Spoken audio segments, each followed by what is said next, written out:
បងតោះគ្នាបាទថ្ងៃនេះមានរបស់ថ្មីទៀតហើយរៀបចេញពីផ្ទះឲ្យភ្លៀងផងបាទអញ្ចឹងនៅក្នុងមុខខ្ញុំបានគឺប្រភេទមួយតោនកន្លះសេរីថ្មីបងណាយើងទៅតឡើងត្រង់ហើយតែមានមុខហើយមានតែមអ៊ីស៊ូស៊ុយនោះហើយតែមនេះសម្រាប់បងណាឆ្លាញ់អាចតាក់ទងបានខ្ញុំមាននៅសល់ស្តុកច្រើនដែរនេះតែមសេនពីជប៉ុនមកបាទអញ្ចឹងឡាននេះគឺប្រភេទមួយតោនកន្លះមកបងតោះគ្នាយើងបំពាក់ត្រង់ហើយត្រង់នេះស្អាតបងអើយបាទពេញចិត្តស្ដោហ្មងត្រង់នេះគឺប្រភេទញោមអានេះមកពីក្រៅប្រទេសបងណាបងឃើញស្អាតមែនតើបាទអញ្ចឹងមានគេចែកចៅខ្លះហើយតែអត់ទាន់បានត្រូវគ្នាទេអញ្ចឹងសម្រាប់បងណាដែលស្រឡាញ់ពេញចិត្តអីអាចមកមើលបានណាត្រង់នេះគឺលក្ខណៈពិសេសរបស់វាយើងប្រើប្រភេទញោមអញ្ចឹងអត់ច្រេះទេហើយស្រាលអញ្ចឹងបងអាចយកទៅទីមួយគឺយើងបើកទៅឡានអាសូវស៊ីប្រេងឡានវាស្រាលហើយប្រើយូរក៏វាអត់ច្រេះដែរដូចជាតិនេះហើយសូមទ្វាយើងឲ្យសាត់អ៊ីណុកទាំងអស់មកបងណាបាទអញ្ចឹងគឺស្អាតមើលទៅគឺស្អាតសមតែម្ដងហើយវាប្រើទៅវាអត់ច្រេះអត់អីបងប្អូនទាំងអស់គ្នាឲ្យស្រាលឡានយើងដឹកបានច្រើនស៊ីប្រេងតិចបងណាបាទនេះគឺយើង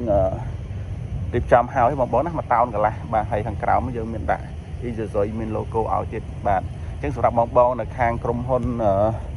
ភេសជ្ជៈអីដែលត្រូវការដឹកអីវ៉ាន់ប្រភេទហ្នឹងអីអាចតាក់ទងបានបងប្អូនណាបាទអត់ទាន់ស្តុកមកដល់ក្តៅតែម្ដងអត់ទាន់មានអ្នកយកទេបាទ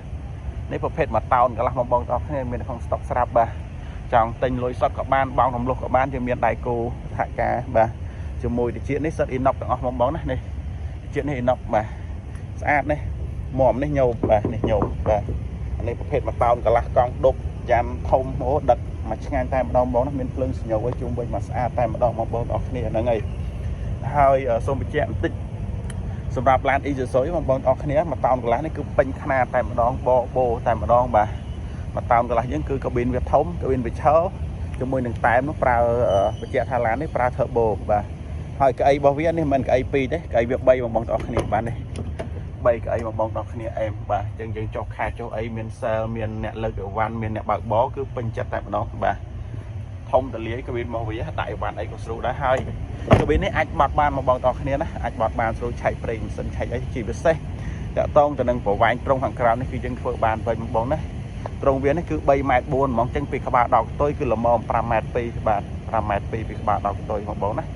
ហ្នឹងហើយបាទដល់កតុយ5.2 ម៉ែត្រហើយសាច់ត្រង់វានេះគឺ3.4 ម៉ែត្របងប្អូនទាំងអស់គ្នាអញ្ចឹងហើយដល់តឹងវាខ្ទង់1.9 ម៉ែត្រអញ្ចឹងមកបងយកទៅក៏ដឹកវ៉ាន់បានច្រើនចំណេញអត់ខាតជើងបងប្អូនណាស្រឡាញ់ពេញចិត្តអីអាចសួរបានបងប្អូនទាំងអស់គ្នាណាអរគុណបងប្អូនបាទ